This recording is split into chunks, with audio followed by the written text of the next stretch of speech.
Le héros de Death Note est une ordure. Au nom de ses idéaux, il tue des milliers de personnes, y compris des innocents, et manipule ses proches. Ça fait de lui un horrible être humain. Mais ça n'en fait pas pour autant un mauvais héros de fiction. Ses plans sont machiavéliques, il nous garde en haleine et nous interroge sur notre propre moralité. Il n'y a que son côté edgy qui peut être un peu pénible.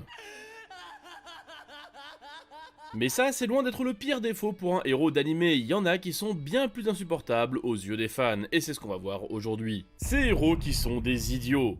C'est une des critiques les plus récurrentes contre One Piece. Luffy est un crétin, un simplet dans sa bulle aux réactions souvent insensées. Ça sort de l'histoire beaucoup de spectateurs qui trouvent ça pas vraiment crédible. Nombreux sont ceux qui détestent ce cliché qu'on retrouve pourtant dans plein de mangas, le héros idiot au grand cœur qui aime manger et se battre. Ce pattern est inspiré par celui accusé d'être l'imbécile originel, Sangoku. Il semble constamment à côté de la plaque dans son petit monde de go muscu et de go baston. Et ça semble se répéter dans différentes mesures chez tous les autres héros de shonen. Sauf que, en fait, ces accusations sont plutôt de mauvaise foi, les héros de shonen sont loin d'être des idiots bienheureux. Revenons sur Sangoku, un génie de la baston capable de tout apprendre très vite et trouve souvent des solutions auxquelles personne avant lui n'aurait pensé. Et mieux que ça, il grandit avec son lecteur, il devient adulte et mature en abordant des sujets tels que la paternité, l'héritage et l'approche du deuil, loin des clichés d'imbécile heureux qu'on lui colle. De même, Luffy sait se montrer malin pour régler des problèmes graves, juste il fait beaucoup de blagues, s'amuse et donne le sourire aux autres, ça le rend sympathique. Il y a beaucoup d'animés qui jouent là-dessus, Inosuke de Demon Slayer se comporte comme un sanglier, bah c'est justement pour ça qu'on l'adore. L'innocence de Mako de Kid la Kid la rend ridicule, certes, mais c'est quand même assez drôle. Les animés humoristiques forcent souvent le trait avec des héros complètement perchés et déconnectés de la réalité, avec des skills sociaux franchement limités. Sans oublier que même si ça peut paraître idiot pour nous, ça ne l'est pas forcément pour les enfants, sinon personne n'aimerait Sacha, le plus neuneux de tous les héros. Pour lui, il faut bien l'avouer, c'est un vrai défaut, mais plus à cause des conséquences. Lancer des attaques de type électrique contre des Onyx ou tomber dans les pièges ultra évidents de la Team Rocket, c'est vite agaçant. Bon, assez parlé de mauvais personnages, moi je suis là pour des bonnes histoires, et justement, Genshin Impact fête ses 3 ans. Pilier du RPG sur PC, iOS et Android, il revient avec une nouvelle mise à jour qui apporte une tonne de nouveautés. On connaissait déjà Fontaine, et après la foudre d'Inazuma et le désert de Sumeru, place au pays de l'eau. Un pays qui est très inspiré par la France. En plus c'est plutôt réaliste, ça nous parlera de procès et de truanderie, on est carrément envoyé en prison pour enquêter sur des mystérieuses disparitions. Avec de vrais niveaux d'infiltration qui s'ajoutent à l'exploration sous-marine du jamais vu jusque-là. Donjon, quête, lieu inédit, c'est un tout nouveau chapitre qui commence, et avec nous deux nouveaux personnages. Neuvillette, ferme et morale, et Vriosli, le chef de la prison, sombre et ténébreux. Voilà, ça c'est des héros quand même plutôt stylés. Tous deux terrifiants au combat, avec des atouts précieux pour affronter les profondeurs spiralées. Aucune excuse, vous allez pouvoir level up tous les persos que vous voulez. Téléchargez gratuitement Genshin Impact avec le lien en description pour plonger dans un des meilleurs RPG du moment. Ces héros qui prennent toutes les mauvaises décisions. Vous l'avez élu meilleur animé original aux Anime Awards 2022. Cyberpunk Edge Runner est un chef-d'œuvre de la science-fiction. Je ne vais pas vous faire de grandes tirades sur ses qualités, mais plutôt vous parler de ce que certains voient comme étant son plus gros défaut, et je ne parle pas de l'espèce de loli, mais de son héros, David Martinez. Comment dire, c'est un petit con qui fait toujours le pire choix possible. Le problème, c'est qu'on a l'impression que c'est l'unique moteur de l'intrigue. En gros, que s'il était plus malin ou plus mature, bah il y aurait juste pas d'histoire. Ça ressemble presque à une paresse d'écriture, présente dans beaucoup de films, séries ou animés, comme dans Fate Stay Night, où le héros prend toutes les décisions sur un coup de tête. Et non, ordonner à ton invocation de s'arrêter quand l'ennemi attaque, c'est pas la plus brillante des stratégies. Les personnages volontairement idiots semblent n'être là que pour faciliter le moteur de l'intrigue, mais ce n'est pas toujours le cas. Le meilleur exemple qui me vient en tête, c'est Okuyasu dans JoJo partie 4. Il a un des pouvoirs les plus forts du manga, lui permettant littéralement de couper l'espace, mais il est tellement idiot qu'il n'a jamais appris à s'en servir de manière optimale. Sauf que le personnage est plus profond que ça, le mec est un ancien loupard, un méchant influencé par son grand frère pendant des années, qui apprend progressivement à faire le bien grâce à Josuke. C'est un énorme travail sur lui-même avec son lot de mauvaises décisions par peur de mal faire. En somme, là où Josuke devient de plus en plus fort en utilisant de mieux en mieux son pouvoir, Okuyasu lui devient progressivement un meilleur être humain. C'est certes pas ce qu'on attend d'un manga axé sur la baston, mais c'est très intéressant de montrer aussi cet aspect des personnages. Et ça vaut pour plein d'autres. Je vais vous parler du héros de Fate Stay Night à l'instant, bah en fait il sacrifie son invocation pour sauver une proche au prix de sa propre vie. C'est certes questionnable, mais c'est cohérent et donc loin d'être vraiment idiot. Quant à David Martinez, on pourrait dire qu'il est conditionné par son environnement, incapable de lutter contre le destin assigné à sa classe sociale, le conduisant à une fin logique qu'on ne va pas spoiler. Alors oui, on se dit qu'il est stupide, que tout le monde l'avait prévenu des conséquences de ses actes, mais au fond, a-t-il eu à un seul moment vraiment le choix? Ça rend le personnage plus pitoyable que détestable, contrairement au champion toute catégorie des idées pourries, Makoto de School Days. Et le pire, c'est que lui n'a vraiment aucune excuse, il n'est pas conditionné par un environnement, ne lutte pas pour sauver un autre ou lui-même, non, il fait juste des choix de merde parce qu'il veut plus juste s'obélisque au tourmenteur. Il drague de nanas en même temps, semble avoir un aspect assez particulier avec le principe de contraception, et l'une des deux est une psychopathe qui va finir par le buter. Chais! Ces héros qui combattent avec une main dans le slip. La première fois que j'ai regardé Seven Deadly Sins, j'ai été conquis, l'univers a l'air cool, il y a plein de blagues qui font mouche, un cochon tout mignon, quand soudain, une femme chevalier dans une grosse armure badass. On se dit que ça va envoyer du lourd, mais dans la minute qui suit... Pas de doute, c'est une fille. Je te l'avais dit. Alors oui, je sais, c'est une ref au manga favori de l'auteur, Dragon Ball, mais le héros de Seven Deadly Sins ce n'est pas un enfant innocent, il est en réalité très vieux, ce qui fait de lui, un gros pointeur. La perversité est un trait qu'on retrouve chez plusieurs autres héros, et un des pires, toutes catégories confondues, c'est lui qui peut nous faire vraiment détester une licence à lui tout seul. Et le héros qui en fait le plus les frais, c'est Rudeus de Mushoku Tensei. On en a parlé dans cette vidéo, il a été réincarné dans un nouveau monde, mais traîne son sombre passé. C'est un trentenaire, mal dans sa peau, enfermé toute la journée, à s'exoder maudit devant ses animés. Et quand il arrive dans son nouveau monde, ça reste un gros déviant qui harcèle sexuellement des gamines et c'est franchement malaisant. Tellement que l'auteur du manga a dû s'en expliquer pour encourager les spectateurs à continuer de suivre l'animé. Ça ressemble vraiment à pitié partez pas, ça va aller mieux. Alors oui c'est vrai, Rudeus change au fil des arcs, mais ça reste un prédateur en fait, ça vire en harem comme dans beaucoup d'animés avec un héros pervers, surtout dans les ecchi comme High School DxD où le protagoniste atteint un niveau inégalé. C'est un cliché qui existe déjà chez les plus grands auteurs des années 70, puis qui explose à la décennie suivante avec des légendes comme Cobra ou Nicky Larson. Sans oublier le héros de Lamu qui est motivé par son envie de se reproduire. Et à l'époque, c'était vraiment bien, on brisait des tabous et on parlait de sexualité dans une société qui était très conservatrice. Sauf qu'aujourd'hui, cette profusion gratuite de culottes en dérange beaucoup, déjà parce que c'est franchement lourd, et surtout parce que ça dénature une démarche en cliché basique. Heureusement, c'est devenu plus rare en ce moment, même si on en retrouve encore un peu dans My Hero Academia ou encore Demon Slayer. Zenitsu qui court littéralement après la sœur du héros, un paquet de fans trouve ça crispant, et c'est pas vraiment aidé par son aspect très juvénile. Après, c'est moins ça qui le rend insupportable que le fait qu'il braille littéralement en permanence. Ces héros qui nous pètent les tympans.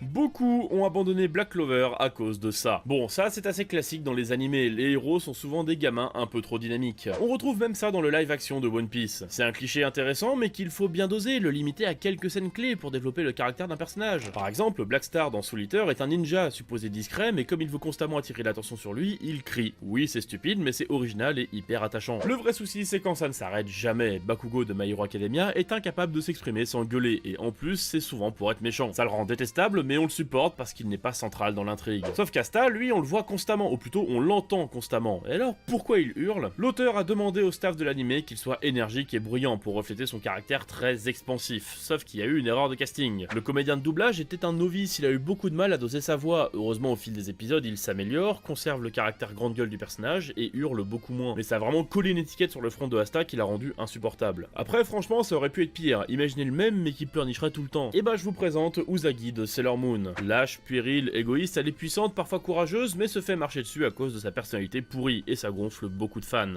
Ces héros qui sont des grosses victimes. À quelques exceptions près, les héroïnes de shonen sont tristement sous-exploitées, que ce soit Sakura dans Naruto, dont on a suffisamment parlé sur cette chaîne, Orihime de Bleach avec son développement très limité, ou encore Lucy de Fairy Tail. Elle est au cœur de l'histoire, elle est narratrice du récit, elle a un background intéressant, mais elle est beaucoup utilisée pour du fanservice. Et le pire, c'est qu'elle se fait quand même très souvent secourir. Parce qu'elle est faible? Non, juste parce que l'auteur a un peu décidé d'en faire une princesse en détresse. Un archétype de personnage vieillot, imbuvable avec les standards actuels. Et ça vaut aussi pour les mecs, Takemichi de Tokyo Revengers passe son temps à se faire éclater. Pour un chef de gang, on a vu mieux. Beaucoup sur internet y voient une vraie erreur d'écriture, sauf qu'en fait c'est ça qui le rend sympathique et touchant. C'est plus facile de s'identifier à ce petit gars chétif qui se donne à 200% pour progresser, devenir courageux et inspirer ses proches grâce à sa force mentale. Et puis les moments de sauvetage, c'est parfois super cool. Dans One Piece, il y en a plein qui sont iconiques, sauf que c'est comme tout, il faut doser. Si ton perso passe son temps à se faire babysit comme un midliner, on a juste envie de le claquer, et le meilleur exemple, ça reste de très loin Amano de Mirai Nikki. L'anime raconte une lutte à mort pour devenir dieu, 12 participants dont le héros qui est absolument inutile. Tout ce qu'il fait, c'est chialer. Ça se comprend au début, c'est un gamin de 14 ans qui se retrouve à devoir tuer des gens, ça paraît logique qu'il ait pas confiance en lui. Le problème, c'est qu'il n'évolue presque pas. Oui, il a ses petits moments de gloire, mais le reste du temps, il s'accroche à la psychopathe qui fait une fixette maladive sur lui en criant son nom de partout.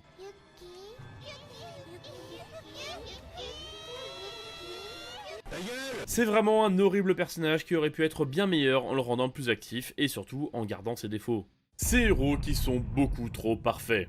Ils sont l'incarnation même de l'héroïsme. Tanjiro de Demon Slayer essaye constamment de sauver tout le monde. Les plus jeunes adorent, mais pour les adultes c'est plus pénible, car oui, on est beaucoup à voir ça comme un défaut. Il faut dire que c'est un cliché qui a très mal vieilli. Il y a déjà 50 ans dans Ken le Survivant, Kenshiro voyageait dans le monde apocalyptique pour faire le bien autour de lui. Et après lui, on a eu Jonathan Joestar, le premier Jojo qui est surtout mémorable pour son caractère très bonne poire. C'est leur plus gros problème. Leur caractère et motivation tiennent sur un post-it. Passé tragique, mentor inspirant, code d'honneur. Voilà, on a un héros qui est prêt à tout pour faire le bien. Pour que ce soit intéressant, il faut remettre leurs convictions en question, comme avec Naruto qui se confronte à Pain ou Deku qui se confronte à Shigaraki. C'est une bonne façon de jouer avec le stéréotype en rendant son manga intéressant, même si en vrai c'est pas vraiment parfait. Pour que ça marche, le héros a besoin que ses actes aient des conséquences, un prix à payer pour ses erreurs. Et là-dessus, les héros shonen s'en sortent quasiment toujours sans trop de pertes. C'est très rare d'avoir un héros qui se mutile définitivement en allant trop loin. D'autant plus qu'aujourd'hui, c'est la mode des personnages surpuissants qui roulent sur tout leur univers, comme Yuno dans Black Clover, couvert de cadeaux par son auteur à tous les arcs et c'est vite insupportable. On parle là du concept de Marisu, des personnages tellement parfaits et tellement forts que ça en devient ridicule. C'est vraiment le pattern le plus détesté sur internet et c'est Kirito de SAO qui l'illustre le mieux. Qu'importe le jeu qu'il lance, ce sera toujours le plus fort du monde, on n'a aucune imperfection, ça ne change jamais vraiment et tout ce que je viens de dire est faux. Il accumule des traumas, des blessures psychologiques, des regrets, oui, il évolue beaucoup au fil des arcs, et même si c'est vrai, mais il faudrait quand même penser à le nerf un jour, parce qu'il reste vraiment fort. Ce qui a indirectement rendu Kirito détestable, ce sont tous les successeurs qui l'ont suivi. Tous ces héros qui voyagent dans d'autres mondes, souvent creux, sans personnalité, juste là pour que le spectateur s'imagine en héros parfait, avec en prime un délire edgy un peu kikou qui rend le tout encore plus désagréable à suivre. Alors oui, on comprend facilement pourquoi les adolescents adorent, mais une fois le lycée passé, c'est assez irritant parce que tous ces héros sont franchement inintéressants, ils n'ont rien à raconter. Leur seule plus-value, c'est de créer une hype artificielle qui n'a vraiment aucune profondeur. Quel est le pire héros d'anime ? C'est difficile de mettre tout le monde d'accord, mais il y a des noms qui reviennent souvent. Déjà, Eren Yeager, le héros de l'attaque des titans, un gamin insupportable qui passe son temps à hurler, un peu princesse en détresse sur les bords. Il a prouvé au monde entier que si on a besoin de quelqu'un pour prendre une décision, c'est pas sur lui qu'il faut compter. Sauf que Eren n'est pas libre, ses actions sont guidées par un destin invisible, le poids d'un passé lointain. Tout est préparé pour le rendre petit à petit détestable, et nous conditionner à accepter la fin du manga, qui est assez logique finalement. Après, quitte à avoir un héros hanté par de sombres souvenirs, doté de pouvoirs destructeurs dont l'arc final est une vengeance pour ses amis, enfin je sais pas quoi, faites-nous un Roy Mustang de FMA. Lui c'est un perso qu'on aime, il est drôle, classe, avec un background et une évolution qui sont vraiment intéressants. Même si Eren cumule pas mal de défauts qui peuvent être très pénibles, il est loin d'égaler Subaru de Re:Zero. Un héros tellement faible qu'une bande de voyous random l'éclate, il est adepte des mauvaises décisions, c'est une grande gueule qui l'ouvre toujours au pire moment, il a un côté pervers, une absence totale de passé dans l'animé, parce que oui en fait il n'a aucune raison valable pour être un tel déchet. C'est un ado boutonneux en pleine crise, jeté dans un monde trop dangereux pour lui, et pour ne pas l'aider, il passe son temps à prendre de mauvaises décisions et à se faire punir par la vie. C'est pour ça d'ailleurs qu'on regarde l'animé. Sans doute le héros le plus détesté par la communauté, sûrement parce que la majorité a oublié le pire de tous, infiniment plus horrible que les deux précédents réunis. Evangelion a révolutionné l'animation japonaise, une pépite que beaucoup vous conseilleront d'aller voir, même si faut réussir à tanker son héros, Shinji. Impossible de faire plus frustrant que lui, un gars ordinaire qui se retrouve à devoir jouer au héros, pas hyper intelligent, complètement immature, spécialiste des choix pourris, avec une absence totale de motivation. Et en même temps, papa qui ne t'aime pas, ça doit pas vraiment t'aider dans ton développement. Déjà, ça fait pas rêver, mais c'est pas encore fini. Il est pleurnichard, gueulard et pervers d'une façon pas très légale. Non, Shinji, arrête ça, te chauffe le burlesque sur la meuf qui te harcèle, c'est pas une façon saine de régler tes conflits. Et toute la série repose là-dessus, le héros est plongé dans une dépression totale, parfois paralysé par la peur, c'est juste insupportable à regarder, et en vrai c'est un peu le but. L'anime veut casser le mythe du héros parfait pour en faire un reflet d'une partie de son public, il nous renvoie au visage notre propre faiblesse, notre incapacité à affronter les pires situations. Le héros de Chainsaw Man a le même parcours, Empire, lui aussi est abandonné, utilisé comme arme pour combattre des monstres trop forts pour lui, et en plus il n'a jamais eu accès à la moindre forme de confort, ni n'a eu le luxe d'avoir des rêves ambitieux. Sauf que Denji se contente pas de subir son monde, malgré la dette qui l'accable, il essaye de s'intégrer, c'est parfois un peu limite, mais on le soutient dans ses actions, qui faute d'être morales sont au moins drôles et toujours sincères. Lui aussi est un miroir de son spectateur, d'une génération désabusée, perdue dans un monde trop grand pour elle, qui avance nonchalamment pour réussir à être heureux malgré l'effondrement qui nous menace tous. Mais la différence entre les deux ne s'arrête pas là, Denji a quelque chose que Shinji n'a jamais eu, Pochita, son soutien, son démon qui l'a sauvé et encouragé à réaliser ses rêves. Certes, manger des tartines et vouloir palper des seins, c'est pas une super raison de vivre, mais ça reste un objectif qui l'aide progressivement à se tirer vers le haut. Après, Shinji aussi a un entourage, mais si sa coloc là, celle qui l'agresse dans l'ascenseur, et les autres, c'est pas vraiment mieux. Contrairement à Denji, lui se laisse sans cesse utiliser, ça l'a rendu amorphe par ses propres démons qu'il doit surmonter, ça fait de lui un héros que tout le monde déteste, et paradoxalement, ça en fait un excellent personnage de fiction. Sans ça, son histoire aurait été très différente, elle n'aurait pas pu raconter le malaise du monde d'Evangelion et refléter les émotions de son créateur. Shinji se doit d'être imparfait, antipathique, à la compagnie désagréable, c'est l'outil principal qui fait d'Evangelion un pamphlet pour faire comprendre la dépression. Car oui, Shinji aurait pu être sauvé, il aurait suffi d'un pilier assez convaincant pour le soutenir, un grand frère qui lui aurait dit « Si tu ne crois pas en toi, crois en moi qui crois en toi », un grand frère qui l'aurait aidé à grandir et à trouver sa place. Mais là, c'est une toute autre histoire, un autre point de vue où l'humanité est pleine d'espoir et continue à se battre pour devenir toujours meilleure. Gurren Lagann, fait par le même studio quelques années plus tard, est en vrai vachement mieux. Voilà, en gros, fuck Shinji, vive Simon. Et encore, je dis ça, mais en vrai, ça ne concerne que moi, car au final, un mauvais héros de manga, c'est un héros avec lequel on ne raisonne pas. Vous avez sûrement trouvé certains de mes propos scandaleux, car je tacle allègrement votre héros préféré, là où vous allez vous défouler sur les personnages que j'encense. Un mauvais héros, c'est surtout un héros qui vieillit mal. Par exemple, Mirai Nikki, je l'ai vu il y a 13 ans, j'avais trouvé son personnage sympathique, alors que quand je l'ai revu récemment, bah vraiment il me sortait par les yeux. Un bon héros doit pouvoir vous parler, peu importe le recul que vous prendrez sur sa série, et ça c'est vraiment propre à chacun. L'important c'est d'être sûr de vous et de vos goûts, que vous ayez la maturité d'accepter que d'autres personnes n'aiment pas forcément vos petits chouchous. C'est grâce à tous ces avis divergents que le monde du manga est aussi riche aujourd'hui. Et encore merci à Genshin Impact, utilisez notre code cadeau qui s'affiche à l'écran pour recevoir des récompenses et bonne exploration du nouveau chapitre de l'histoire.